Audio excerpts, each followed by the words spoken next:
I got a bunch of different coffee creamers. They're like all from Starbucks.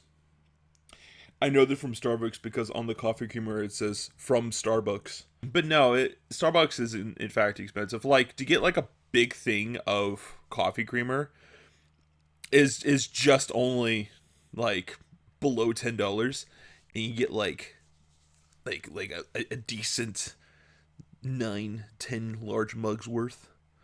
So it's like for $10 plus, the instant coffee is like five. So like $15, you get 10 cups of coffee. Versus going to Starbucks and just like getting something that tastes exactly the same for triple the price. And she's like, oh, what's that? You want 3 cups of coffee? Yeah, that's gonna be your firstborn soul, please. Just that's gonna be your firstborn soul along with your fucking left arm and right leg for those 3 cups of coffee. Like Starbucks, I'm just trying not to fucking fall asleep while I'm recording and edit. Okay, if you could just give me my cup of coffee without like the need of my newborn soul. I don't have any kids, by the way. They would be taken away from me by Child Protective Services. We've noticed you're teaching your kids some unethical things. Your child came to school today talking about degloving. Last stream, I talked about how the Catholics believed that beavers were fish by technicality. And I got a text message from my friend on Snapchat, and they said, my fish and wildlife class, which that's kind of cool that you're taking fish and wildlife. My fish and wildlife class is asking if iguanas and ducks were harvested, would they be considered wildlife or fishery? What the fuck does that mean? If they're considered wildlife or fishery? Would they be considered wildlife or fishery?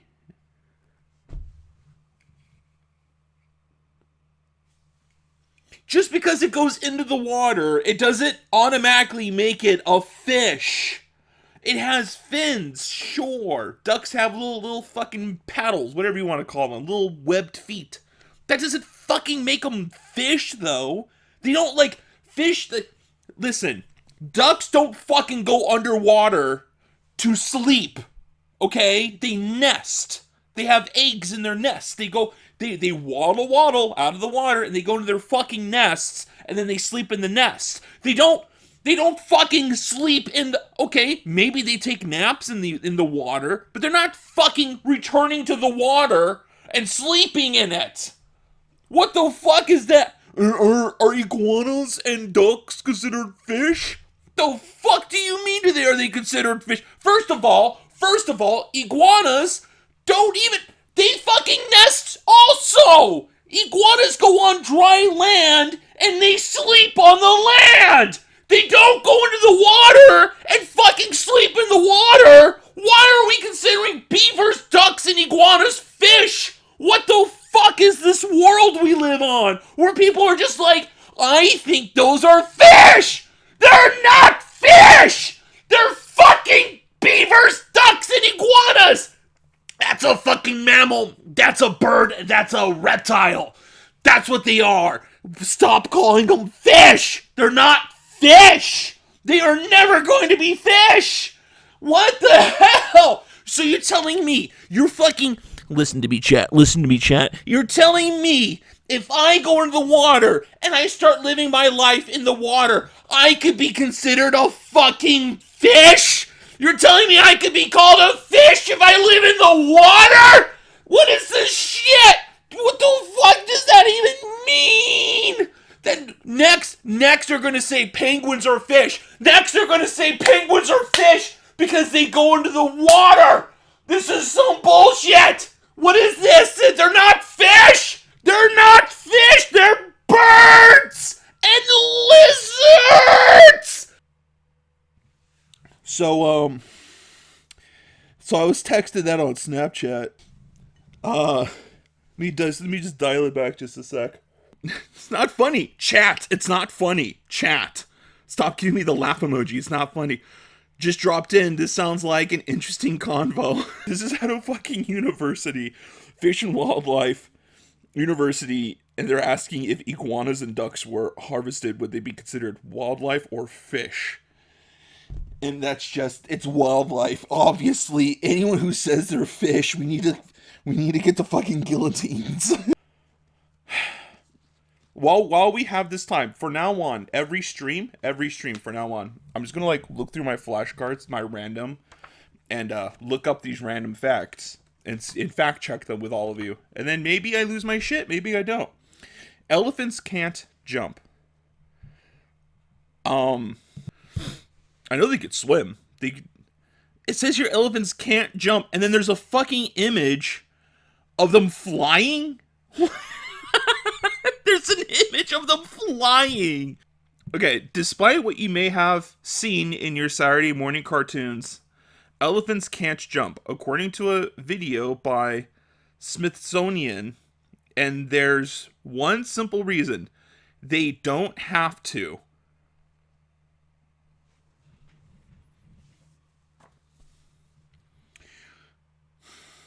I'm trying to calm down. I'm trying to calm down. Don't lose your shit again. All right, people are going to think you're crazy. They're going to call the hospital. They're going to send you away. Don't lose your shit over this. Not over this. Not over this. Don't lose your shit over this. They're going to call the funny farm. Paramedics will show up in white uniforms, and they're going to put you in a fucking straitjacket if you lose your shit over this. Don't. What do you mean? What do you mean they can't jump because they don't need to? That's not an answer. What do you mean? That's not. Okay. There's more. Maybe they explain it. Hold on. Maybe the rubber room full of rats. Oh God. Crazy. I was crazy once. They put me in a rubber room with rats. Rats make me crazy. Crazy. I was crazy once. They put me in a rubber room with rats. Rats make me crazy. Most jumpy animals. What is jumpy? Most jumpy animals, your kangaroos, monkeys, and frogs, do it primarily to get away from predators. Okay, but like, hear me out. Okay, just. That's all I'm saying. Okay, this is all I'm saying. Just because they don't have to doesn't mean they can't jump. It doesn't mean the same thing. It doesn't mean the same thing. Just because, okay, I don't have to run, right? There's cars, there's bikes. I can take one of those to get where I need to. That doesn't mean I'm unable to run. It just means I don't have to run. Just because elephants don't need to jump doesn't necessarily mean they can't jump. That's the stupidest reasoning I've ever heard. Elephants can't jump because they don't have to. That doesn't mean they can't jump. That means they don't need to jump. That's not the same thing. All right, so mountain lions can whistle. Let's look this up. I'm having a hard time believing that. Mountain lions are known to make a variety of sounds, including whistles, growls, purrs, hiss, squawks, and yowls.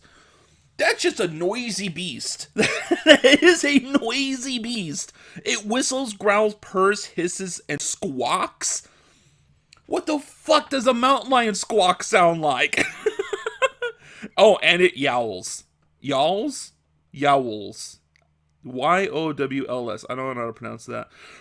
Their whistles often sound similar to a bird chirping or a human whistling. I don't fucking like that. Not one bit.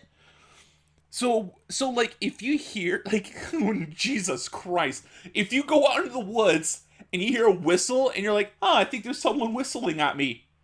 It could just be a fucking mountain lion. It could dead ass just be about. It sounds like a human whistle. You're just out in the middle of the woods and you hear, and you're like, oh, hey, who's out here with me? Hello? Hello? Who was that? Hello? Who was that? Hello? Who was that? Who was that? Who was that? Getting catcalled by a mountain lion. Yeah, seriously. For real. It's catcalling you. That would be so terrifying. Thank you for the rose. I don't know if that's the same. It's the same rose. I'm gonna thank you again. Thank you for the rose. How are you not famous? I'm not funny. I'm not entertaining. I'm just mad. I get angry, and then people are like, "Ha, good one," and then they're like, "Never let this man become famous." like I'm sure there's a lot of corporations who see my content and like, "Ah, that guy's pretty good." Never give him a shot. Not ever. Do not ever let this man get anywhere close to fame. Do not fucking let him. All right. So first vacuum was so large it was brought to houses with horses. I gotta look this up. What? Okay, so it says, yes, the first vacuum cleaners were so large. God, I'm like wiping my nose like as though I just did a line. All right. First vacuums cleaners were so large that they were pulled by horses to houses. The early vacuum cleaners were large and expensive. Oh, you don't fucking say. The vacuum cleaners were parked outside. They were parked. They were parked outside. Hold on, honey. I gotta park the vacuum outside. The vacuum cleaners were parked outside a house, and long hoses were fed through windows to suck up dirt. The first vacuum cleaners were powered by petrol. Whoa, fancy. The first vacuum cleaner was invented by British engineer Hubert Cecil Booth in 1901. Booth's vacuum cleaner was nicknamed the Puffing Billy. No, Puffing Billy. What the fuck? I do say it, honey. I do believe we need to get ourselves a Puffin' Billy. Our house is filled with dust, filled with dirt, and I do believe it's time to get Hubert Booth a call. Hello, Hubert. Yes. Hello, Hubert. Yes, I do believe I need a Puffin' Billy. Pronto. Park it out front. Bring the horses. Bring the carts. I'll bring the neighbors. We'll make a show of it. There's more, by the way. I have glasses cleaners.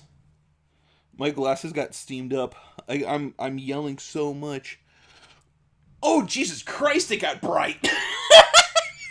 Word of the wise, if you take your sunglasses off inside a dark room and then take them off, then shit gets bright all of a sudden. Booth offered vacuum cleaning as a mobile service. The service was expensive, costing the same as a junior domestic maid's annual wages.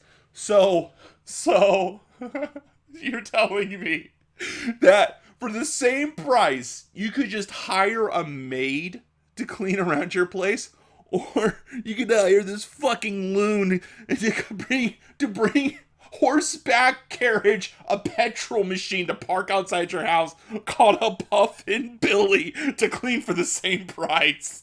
But then it gets better. Hold on. Now you gotta open the window because he's gotta take the hose and take it through the window.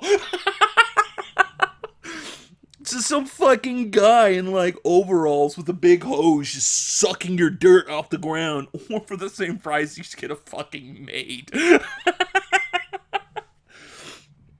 The vacuum cleaners were a form of marketing as they advertised that the home was hosting a vacuum tea party. I fucking knew it. Earlier I made that joke. I was like, I wonder if they like invited the neighbors over to watch. They sure did. They fucking did. No way. They parked the vacuum outside the house and they brought the neighbors over to watch. Imagine that. Imagine you had a sign outside your house saying you're about to vacuum the house, and your neighbors show up to drink tea and eat biscuits and watch you clean. Your neighbors sit around. Oh wow, he's really doing it. Like, it was a sign that the house was hosting a vacuum tea party. Locals were encouraged to look at the glass chamber. Locals were encouraged to look at the glass chamber of the side of the machine to see the dirt and dust it collected. And so you had this thing parked outside the house. There's people coming over and they're looking at the fucking dirt that was in your ground, like on your carpet, and like, wow, you're really filthy. that came out of your house? Oh my god. Guys, come look how dirty my house was and judge me. Exactly. Not gonna lie, that sounds bomb. Booth's brainwave was to create a machine that sucked up dirt rather than blowing it away.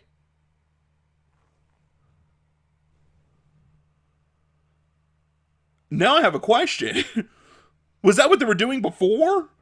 His early machines were large and expensive, so at first he offered vacuum cleaning as a mobile service, typically horse-drawn. The machines were parked outside horses, and long hoses were fed through the window. So wait. Did vacuums used to blow instead of suck? I gotta know. I probably should have looked this up on. They did. They fucking did. Yes. I got choked on my own words. Yes, early vacuum cleaners actually used to blow mechanism to clean, meaning they would forcefully expel air to dislodge dust from carpets rather than the suction method used in modern vacuums. This design was considered less efficient. No shit! It was less efficient! Did you just... What the fuck? No. By the way, this method didn't work. Well, no, duh. You're literally, like, you're bringing in this horse carriage with a hose, and you're just blowing the dust everywhere. You're just blowing the dust and dirt, and you're like, wow, this is really not working. It was largely replaced by suction-based technology invented by Hubert Cell Booth in the early 20th century, which was 1901, is what we found out. Early design, how did the blowing vacuum, how was the design of that versus the sucking vacuum? Before the modern vacuum cleaner, cleaning devices often used a stream of air to blow dust off surfaces, sometimes requiring a separate collection system to catch the dislodged dirt. So, essentially, you know those leaf blowers? The guys that are leaf blowing the fucking leaves? Out like 5 in the morning? Just brrr. That's what they did. Instead, that was the early vacuum. Some dude walked into your house with a leaf blower and started blowing your furniture with a leaf blower. And that's what they used to do to clean. Blowing air tended to just move dust around. We know you don't say. Blowing air tended to just move dust around rather than effectively removing it, making it less than ideal for thorough cleaning. I can imagine. I can imagine. British inventor Hubert Cecil Booth is credited with developing the first practical vacuum cleaner that utilized suction to draw dirt into the collection bag, making a significant advancement in cleaning technology. I feel like anyone could have just sat down and just fucking watched the dust and dirt get blown everywhere. I'm like, huh. I bet if that thing sucked instead, it'd do a better job. I have a feeling this is just staying in my house. Let me do my best 1940s impersonation. Cecil, I do believe this is not very effective. Maybe if it sucked instead of blowed, our house wouldn't look like a fucking mining operation. Maybe, I'm just saying, Cecil, perhaps, if you didn't make a device that made us look like the Dust Bowl, we would... my place would look dashing. Would you like me to make you a Charleston?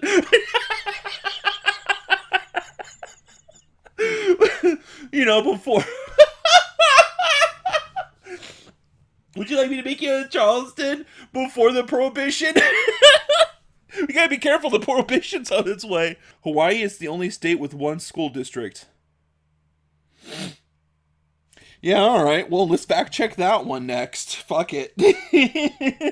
I kind of believe it because Hawaii is just an island. But, like, I think Japan has multiple school districts, and that's, pardon me, an island. It's a country. But at one point, Hawaii used to be a country, right? Hawaii before, we took it. Before we took it away from them. They used to be an independent country. I don't mean to laugh at that. It's awful, but it's true. Okay. Yes, Hawaii is the only state with one school district. The Hawaii State Department of Education. DOE. Your school. Is that just okay? Before I make fun of it, is spelling it dough? Is spelling it dough normal? District of Education. I think that is a normal thing. Did they mean to spell it dough? DOE dough? Welcome to dough. What the hell? Kamehameha? Kamehameha. Wait, isn't that the thing Goku does? The Kamehameha? No, Kamehameha. That one. Isn't that pretty close? Kamehameha. It is! Oh my god!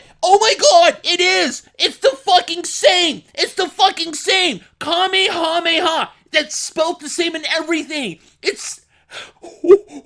You're telling me this whole time I'm that stupid?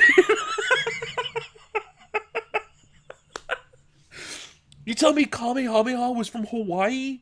I actually didn't know that. Okay, Kamehameha the Third, which I love Hawaii so much more now. They had someone named Kamehameha. Established the dough in 1840.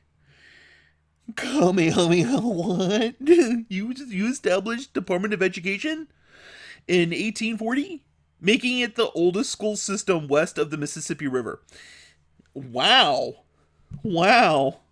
So the person who made the Department of Education was literally named Kamehameha.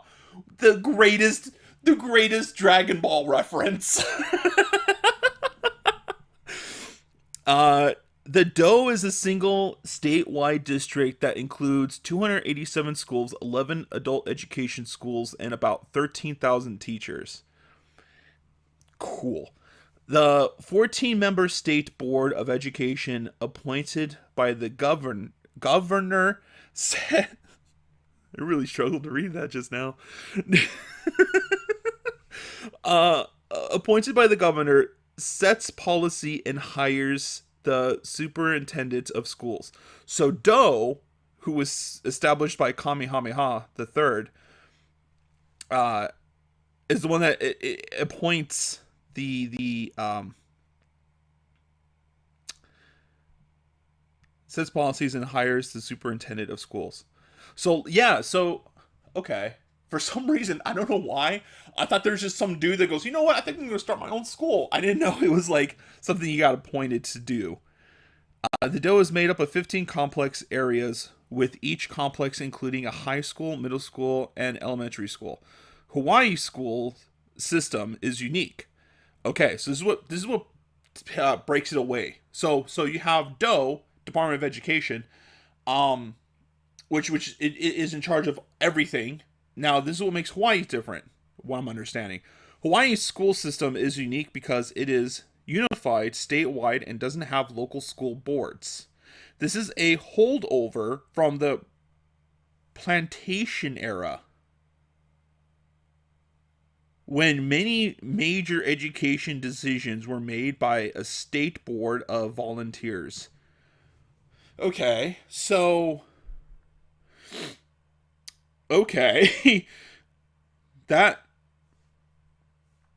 So essentially you have Hawaii, who has like the statewide board that makes the decisions of what happens in schools, versus Do, which was brought together by Kamehameha in 1840. That's the difference. Now, is Kamehameha the third? I know it is. I know it is. I just want to. Where are they from? They sound Hawaiian. Where are they from? Oh, okay, okay, okay. So they born March 17th, 1814, passed away December 15th, 1854. Was the third king of the Kingdom of Hawaii. So they were the third king of Hawaii from 1825 to 1854. Okay. That's pretty cool. I'm not going to lie. That's actually pretty rad. So Kamehameha was the third king of Hawaii and one of Goku's to-go-to methods during a fight. All right. The popsicle was invented in 1905 by an 11-year-old boy. Well, all right. Well, here's the next. Here's the next fact. Let's. This one might be my last one. This is just like homeschool. Yeah, you're learning so much. You're learning so much from me. So, 11-year-old was named Frank Epperson. I don't know why I laughed at his name. Frank Epperson. Invented the very first popsicle, Ice Pop, in the San Francisco Bay Area way back in 1905. Yeah, that's why I'm on my flashcard. I had to double check to make sure the facts were still facting. Facting. That's not a word, but it should be. I just want to make sure my facts were still facting, Facting. I gotta make sure my facts were still facting. There we go. I made up a word. Facting. Epperson mixed soda powder with water and left his drink outside overnight with a wooden stirring stick in it. The next morning, the soda had frozen solid, and Epperson used the stick to eat the frozen treat. Okay, that's actually kind of cool. So it was like a little wooden stirring spoon that he stuck in there and turned into a popsicle. Epperson named his invention. Shut the fuck up. No, it wasn't. No, it was not. Epperson named his invention the Epsicle. He named it Epsicle. What are you eating there, Epperson? Oh yeah, I'm just eating an Epsicle. It's my little invention, a little Epsicle. Can you imagine if they kept that? Kids from all over the country just running in from a hot summer day. They've been playing tag. They're all sweating. Like, oh, mom, I need an Epsicle. Mom, please let me have an Epsicle. I need an Epsicle, Mom, please. I'm just dying to have an Epsicle. It sounds like a medical procedure. It sounds like a medical procedure you get done. Oh, I'm sorry, Mr. Johnson, but we're gonna have to perform an Epsicle on you. We're gonna have to perform an Epsicle on you, otherwise the tumor is gonna continue to grow. Epperson started selling his creation to his friends and neighbors in 1923. He began selling them at Neptune Beach. That's cool. That's a cool name. Neptune Beach. An amusement park near his home. Wow. In 1924, Epperson, let me check the stream, make sure I'm not only am I centered, but am I, yeah, everything's peachy. Everything's fine. Where was I? Epperson's children. Whoa, did I miss something? And here we go.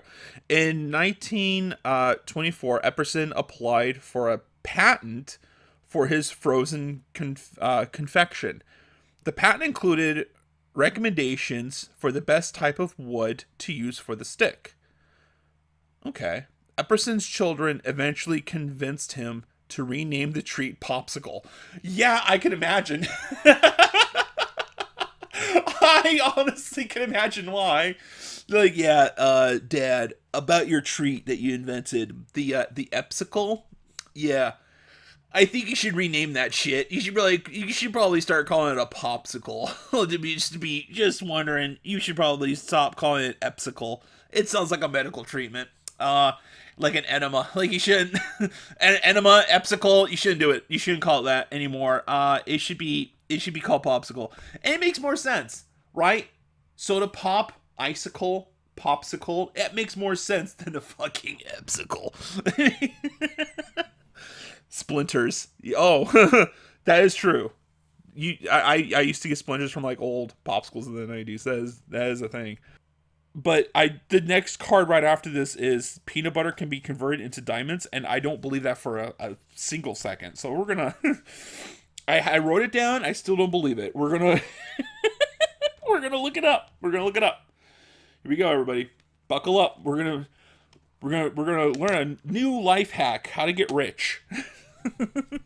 All right, so it says here, yes, peanut butter can be converted into diamonds through a process that involves applying heat and pressure to the carbon in the peanut butter.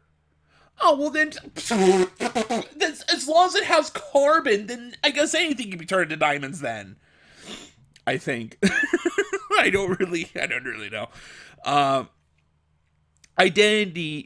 Identify the carbon. Okay, here we go. So peanut butter contains carbon, which is a main ingredient in diamonds. The carbon in the peanut butter is exposed to the right levels of heat and pressure to crystallize into a diamond. The process can take several weeks to produce a small diamond. So, like, what if you have a nut allergy? Does it still apply? Does the nut allergy carry over into the diamond? You're like, you propose to someone and you're like, oh wow, it's so beautiful and my hand is swelling. Is this a nut diamond? Did you give me a nut diamond just now? Is this a nut diamond you just gave me? What did you just give me? You know I have an allergy towards peanuts. A nut diamond. Oh man, imagine giving your significant other a nut diamond.